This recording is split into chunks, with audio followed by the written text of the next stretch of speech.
Reynoso, puneño de nacimiento, un narrador que ya nos ha ofrecido inicialmente un libro de relatos y que está siendo conocido en nuestra capital principalmente como novelista. Y ya se conoce de él dos libros importantes en este género, que son Febrero Lujuria y recientemente El rumor de las aguas mansas. Bueno, hemos tenido oportunidad de leer ambos libros y encontramos en ellos algunos vínculos, ¿no? Tanto de sus protagonistas como el lugar de los hechos o el escenario, ¿no? Donde están ubicadas las historias. En Febrero Lujuria básicamente es de algún modo como inicias tu espacio literario, ¿no? Donde te ubicas, de dónde partes para coger tus protagonistas, tus personajes, y es bueno, es tu mundo, ¿no? Porque tú procedes de Puno, al cual tú denominas Lago Grande, perdón, Lago Grande, haciendo un poco, o siguiendo un poco la costumbre de novelistas como Fauner u Onetti, ¿no? Quienes cambian los lugares, los nombres de los lugares, de los escenarios que ellos narran. ¿Es esta el único fin de parecerte un poco a ellos? ¿O de repente hay una suerte de no querer denominar a Puno por algún asunto de no ponerte en problemas, porque sabemos que tú eres periodista, y de repente por ahí el ánimo de esquivar y de cambiarle el nombre a Puno y ponerle Lago Grande? Sí, bueno, hola Ricardo, muchas gracias por la entrevista. En realidad, Lago Grande no es una cosa de decir que se le cambia solamente el nombre a Puno, ¿no? Sino es más que todo la creación de una ciudad, que bien podría ser Puno, pero también ¿no? Entonces, Lago Grande empieza, digamos, a mencionarse como un espacio de ficción, si bien ya aparece más consolidado en Febrero de Lujuria, pero antes aparecen algunos cuentos, ¿no? Que nunca han sido publicados, pero que están ahí, ¿no? Entonces, algunos personajes también como Granados, ¿no? El detective Granados, ya aparecen en algunos cuentos míos, que están ahí guardados, inéditos, en fin, pero que poco a poco los he ido perfilando, ¿no? Y entonces yo decido crear Lago Grande porque Puno en términos de ficción me resultaba muy limitado, ¿no? Siempre pongo el ejemplo de que, por ejemplo, la oficina de ese detective Granados está ubicada en un edificio que tiene 15 pisos. ¿Ya? Entonces, en Puno no hay un edificio de 15 pisos. De manera que los lectores iban a cuestionar, digamos, la verosimilitud de la historia, ¿no? Entonces, por motivos de los cuentos, de la historia, de la personalidad de ese personaje, yo necesitaba que su oficina de trabajo esté ubicada en un piso, en esa altura donde se pueda tener un panorama, digamos, del paisaje, de la ciudad, ¿no? Entonces, cuando me vi en ese problema, en esa disyuntiva de cuidar la verosimilitud, ¿no? Entonces dije, claro, todos van a decir esto no es cierto porque en Puno no hay un edificio de 15 pisos, ¿no? Entonces decidí crear esta ciudad, ¿no? Y a la larga, con el tiempo, cuando tú sigues insistiendo en ese escenario, los personajes van creciendo, ciertos lugares de esta ciudad también van apareciendo, van aflorando por la necesidad de las historias, ¿no? Entonces te das cuenta que en realidad estás construyendo una ciudad, ¿no? Que es, por supuesto, una ciudad de ficción, pero en la que tú eres como el hacedor, ¿no? Y tú manejas a tu libertad como autor, qué es lo que va a pasar en esta ciudad, dónde va a estar ubicado tal o cual cosa, o dónde los personajes van a tener sus actuaciones o sus interrelaciones, ¿no? Entonces no es ninguna cosa de temor por el hecho del periodismo, ¿no? Pero sí me ha servido para poder, digamos, ampliar un poco las fronteras también, ¿no? Y no solo limitarme al espacio geográfico de Puno como ciudad, como región. Al hablar de Lago Grande, tengo libertad y no me quedo parametrado solamente en una ciudad que es Puno con todas sus características, ¿no? Puedo ampliar, ¿no? Entonces me parece más interesante porque me permite jugar, y también estoy pensando que de repente Lago Grande en algún momento ya no va a ser solamente Puno tal cual, digamos, ¿no? Sino puede ser una ciudad que exprese de repente en un momento al país, ¿no? Algo así. Y ahora, claro, también está la influencia, digamos, sobre todo de Onetti, ¿no? De García Márquez, en esta modalidad, digamos, de crear estas ciudades de ficción, ¿no? Y siempre me parece que la obra está un poco más cerca, digamos, a Santa María de Onetti que a Macondo de García Márquez, ¿no? O lo mismo con Faulkner, ¿no? Y por ejemplo también El Mundo Pasa Roldán tiene unas novelas donde crea una ciudad que se llama Río Fugitivo, ¿no? Que viene a ser Cochabamba, ¿no? Entonces es interesante esos... Porque los lectores de Puno reconocen a la verdad como Puno, pero un lector que no es de Puno, que no conoce Puno, realmente cree que esa ciudad existe en algún lugar del altiplano entre Perú y Bolivia, ¿no? Y obviamente que eso también te sirve, imagino, para poder desprender también tu crítica, ¿no? Tu crítica personal, tu crítica social, ¿no? Con respecto, valga la redundancia, a esta sociedad, ¿no? Porque Febrero Lujuria, un poco desde el título ya viene siendo esto, ¿no? Viene siendo una crítica de esta fiesta de la Virgen de la Candelaria en febrero, que, pues, que es el desborde de las masas, que es el desborde de todo punto de vista, ¿no? De sus costumbres, sus hipocresías, sus malos profetas o falsos profetas, ¿no? Y de cómo la juventud también, pues, suelta todo lo que tiene ahí un poco reprimido. Entonces, es también, obviamente, me imagino, una crítica, ¿no? Una forma de hacer una crítica, ¿no? Exacto.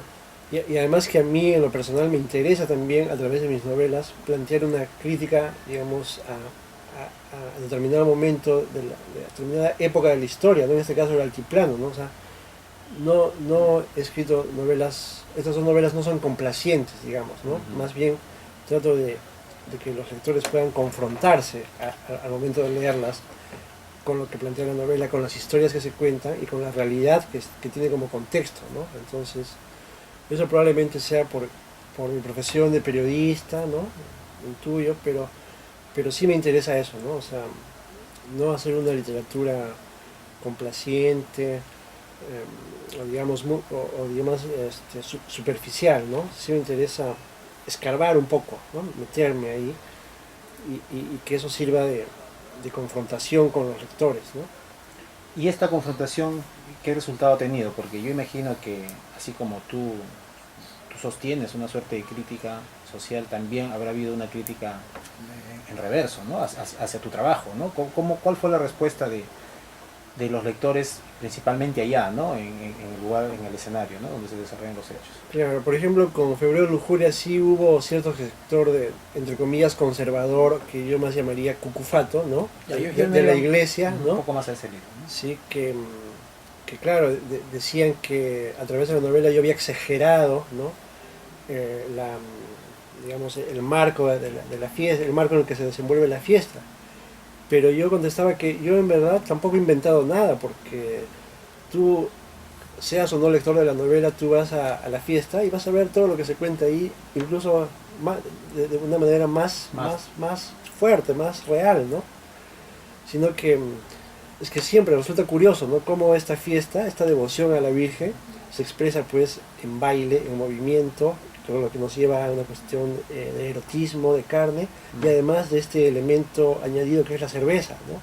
Porque sin cerveza no hay fiesta de la Candelaria, eso es así, ¿no? Entonces resulta interesante esta transposición, digamos, a través de la cerveza del baile, y además el baile de la diablada, o sea, que es el diablo el que le rinde, digamos, homenaje a la Virgen, ¿no? Entonces hay toda una serie de elementos, ¿no? Y con la otra novela, bueno, me imagino que también alguna gente se va a sentir un poco incómoda, ¿no? Sobre todo la gente que de alguna manera defendió cuando ocurrieron los hechos del asesinato del alcalde de Ilave, toda esta propuesta de creación de la nación aymara, o los que denunciaron los actos de corrupción que finalmente nunca se comprobaron, ¿no? Y que entonces fue más que todo una treta, un ardid, toda una conspiración incluso, ¿no? Por la lucha del poder político, ¿no? Entonces, de hecho que les va a caer mal, ¿no? Porque la novela un poco que desnuda eso también, ¿no? Pone en evidencia que no fue pues como normalmente nosotros escuchamos a través de los medios de comunicación que fue una turba, que todo fue el pueblo de Ilave que asesinó, pero no, cuando tú lees la novela te das cuenta que hay otras cosas ahí, ¿no? Que no se ven, que están ocultas, pero que sabemos que existen, ¿no? Y que están ahí. Entonces la novela intenta explorar esto, ¿no?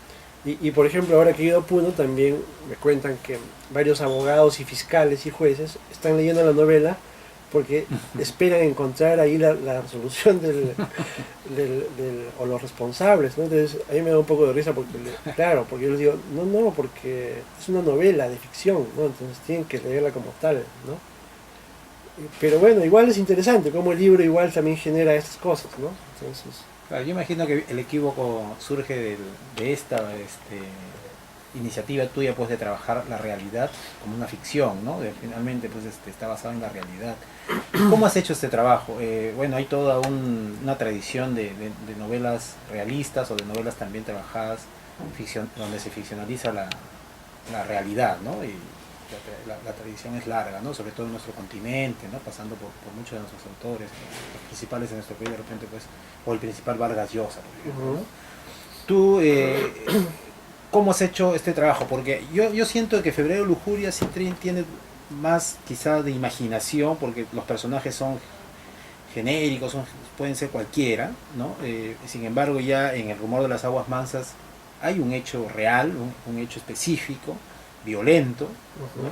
Conocido por todo el Perú, inclusive a nivel mundial. Sí, entonces debió haber sido más delicado, ¿no?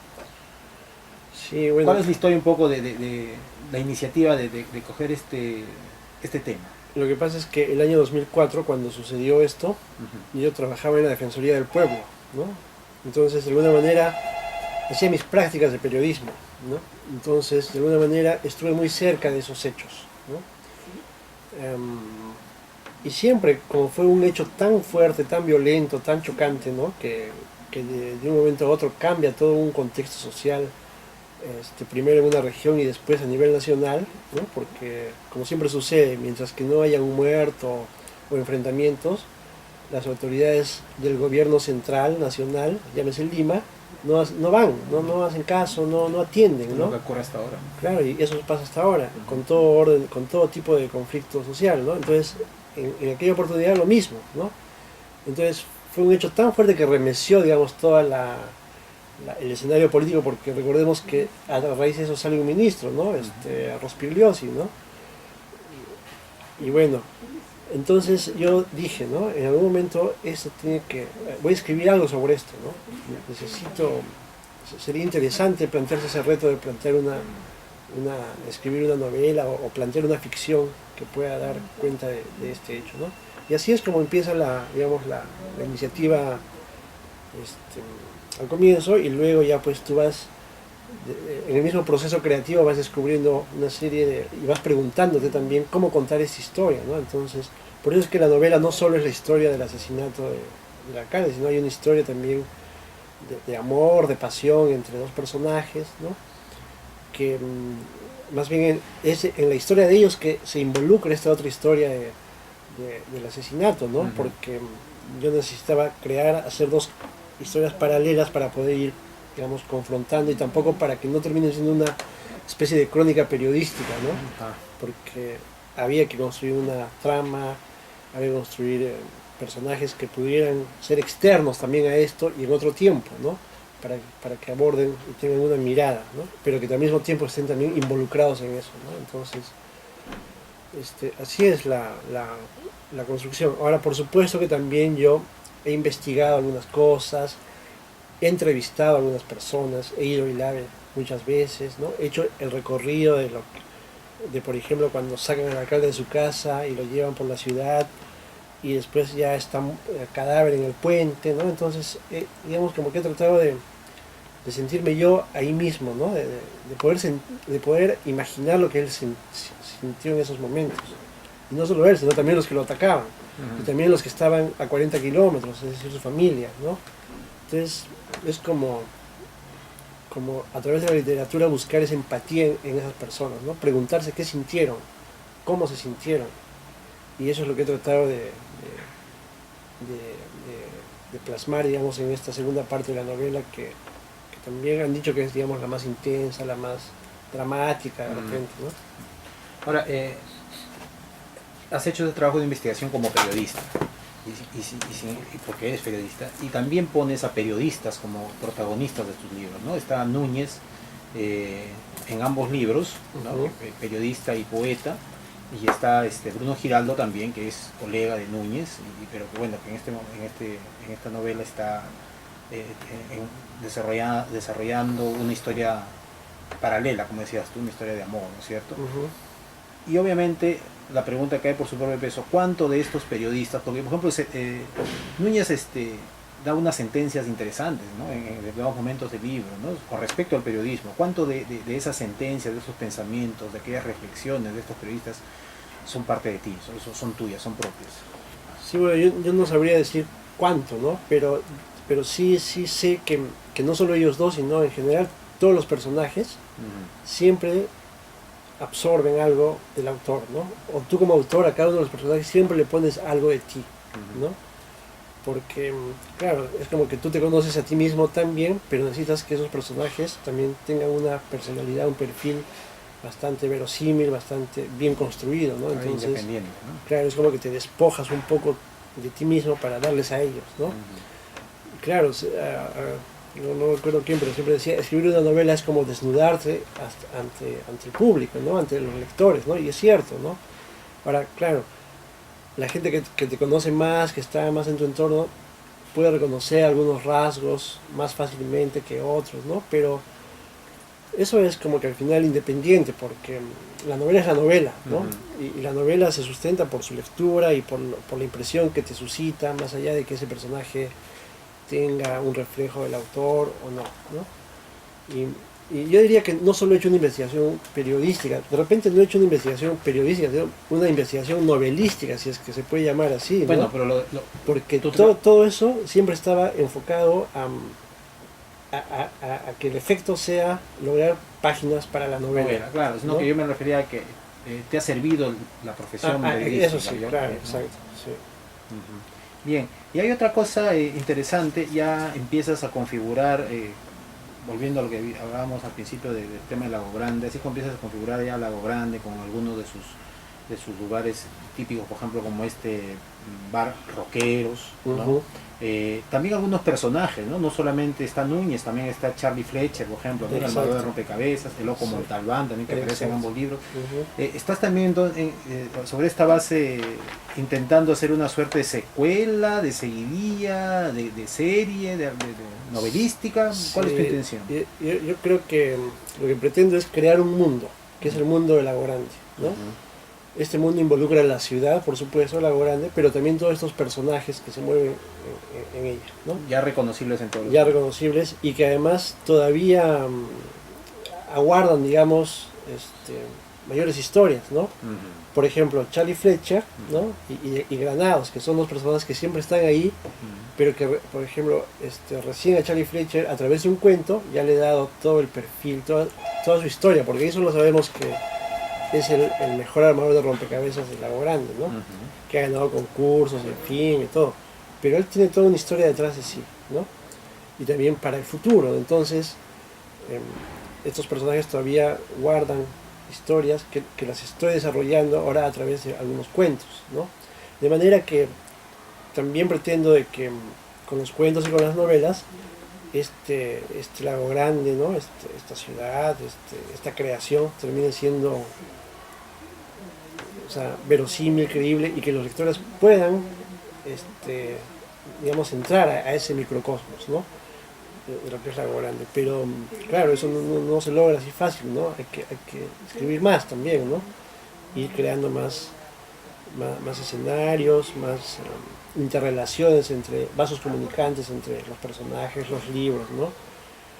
Y bueno, a ver cómo va, ¿no? Porque esa es digamos, es también el proyecto literario a largo plazo que yo tengo, ¿no? Porque no solamente es, digamos, escribir una novela ahora, después de unos años otra, y bueno, a ver qué pasa más adelante, ¿no? Sino hay toda una cosa como más estructurada hacia el futuro, ¿no?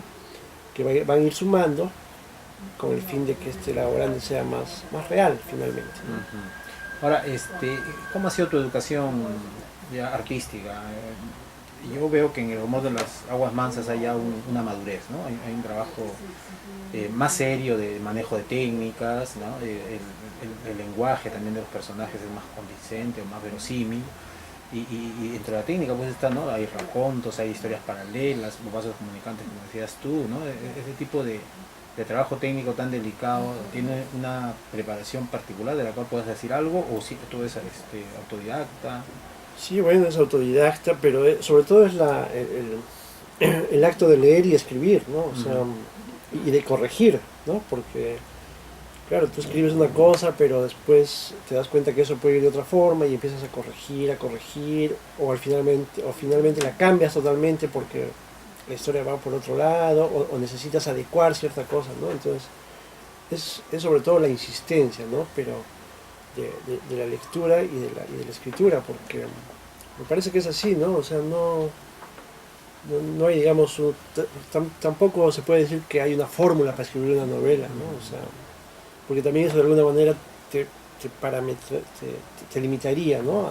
A tu cuestión creativa. Entonces, en principio es como dejar fluir, ¿no? Arrastrar todo lo que pueda salir y de ahí empezar a seleccionar, a ser muy crítico también contigo mismo, ¿no? Y en torno al lenguaje, o por qué esto tiene que ir en primera persona y esto en segunda persona, o por qué el personaje tiene que mencionar esta palabra, en fin, ¿no? Entonces, después trabajo.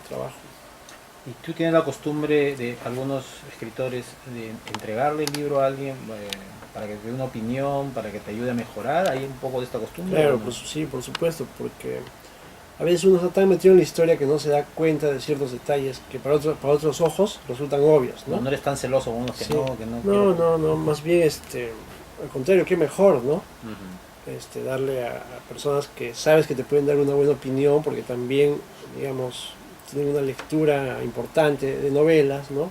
Uh-huh. O también como autores, como creadores, ¿no? Y finalmente también, digamos, el editor, los editores también cumplen un papel muy importante que a veces, porque a veces uno como autor, como escritor, como creador se pone un poco terco y dice, no, pues yo quiero que este personaje sea así y haga tal cosa, ¿no? Uh-huh. Pero a veces eso pues, no resulta, no da o no es, ¿no? A veces cuesta asumir eso, decir no, o esto sale, tiene que salir, porque no. Pero uno tiene que estar, al menos en mi caso, abierto a todo, ¿no? Por supuesto, sin que te cambien y te trastoquen todo y dejen y saquen, digamos, eso que tú en el fondo, ese mensaje que en el fondo está ahí como escondido, ¿no? Pero creo que uno tiene que estar abierto a eso. Bien, y finalmente de las personas que comentan tu libro, El rumor de las aguas mansas, refiere una cosa interesante, ¿no? Que de este libro se podría decir que podríamos hablar de una denominada novela del conflicto social, ¿no? Así como se habla de la novela de la violencia, ¿no? La novela de la violencia con respecto de la guerra interna que sufrió nuestro país durante 20 años. De repente con el rumor de las aguas mansas se podría hablar de una novela del conflicto social, ¿no? Que podrían tener inclusive algunos precursores, quizás desde Clorinda Mato de Turner, pienso yo, o Scorza más atrás, ¿no? ¿Tú qué piensas de esa opinión? Sí, esa reseña salió en Lucerna, ¿no? Es una revista escrita y dirigida por Julio Isla. Sí, a mí también me pareció bien interesante que le dé esa mirada, porque cuando conversábamos, ¿no? Él me dice, claro, estamos ya un poco como de repente cansados de tanta literatura de la violencia, o de repente la palabra no es exactamente cansado, ¿no? Pero bueno, es pues saturados de repente, ¿no? Ahí, pero sí, pues, entonces esta novela no es la violencia política de los años 80 o la violencia, digamos, que involucró Sendero y las Fuerzas Armadas, ¿no? Sino es la violencia del conflicto social, que en los últimos años en el Perú está, digamos, es un tema permanente en la agenda política, en la agenda mediática, ¿no? Exactamente. Y pienso, por ejemplo, en Conga, ¿no? Conga también es un gran tema para abordarlo desde la novela, ¿no? Que también responde a un conflicto social, ¿no? También ha habido muertos, también hay enfrentamientos, y además es un conflicto irresuelto hasta el día de hoy, ¿no? Entonces, sí, me parece interesante de que en los últimos años, ante este escenario de conflictividad social, que además el Estado no tiene la capacidad para resolver ni para atender, ¿no? y probablemente en los siguientes años sigamos con ese tipo de cosas, ¿no? Hace poco ha estado la huelga de los mineros informales, ¿no es cierto? No, los conflictos sociales pues se suscitan todo el año, ¿no? En diferentes lugares. Claro, ¿no? Entonces es probable que empiece a hacerse alguna escritura, ¿no? Alguna literatura a partir de estos temas, ¿no? Y sí, yo comparto esa opinión, me parece interesante porque, claro, la violencia no solo hay que entenderla como la violencia de los años 80, ¿no? Hay otro tipo de violencia actual, permanente en nuestro país, ¿no? Que bueno, al menos todavía que suscita no. todo tipo de características, Exacto, ¿no? ¿no? Hasta cultural, racial, Exacto, económico, político. Y pasión también, ¿no? Por ejemplo, en tu novela, y nos trae a colación el hecho esto de que se reclame la nación aymara, por ejemplo, ¿no? Son temas latentes que no se han resuelto, ¿no? Y esto está presente en todo el país, ¿no? Diferentes culturas que todavía se mueven en nuestro territorio. Y bueno, ¿y esta idea de la novela de conflicto social te va a seguir llamando la atención un poco para tus temas, o ahora estás derivando hacia otra Bueno, por otra ruta? Lo que ahora estoy tratando de hacer es justamente como que terminar de darle forma o redondear a través de cuentos a esto de Lago Grande, ¿no? Pero siempre, y me mantengo, digamos, firme en el sentido de que siempre me interesa hacer una especie de una crítica a través de la novela, ¿no? Una crítica social, o sea, retratar determinado momento de la historia, ¿no? Con sus vaivenes, con sus pasiones, en fin, ¿no? Entonces, bueno, ahorita no tengo claro cuál va a ser, tengo algunas ideas sobre una próxima novela, pero veremos, ¿no? Porque todavía hay muchos temas que ameritan, digamos, tratarse dentro de esta cuestión de la conflictividad, de la historia conflictiva, del pasado conflictivo también, ¿no? Del Lago Grande, o del altiplano, si queremos llamarlo así, o del mismo país, ¿no? Entonces, por ahí están las ideas. Bien, muchas gracias, Cristian, y bueno, esto era lo que queríamos conversar esta tarde contigo. Bueno, gracias a ti, Ricardo.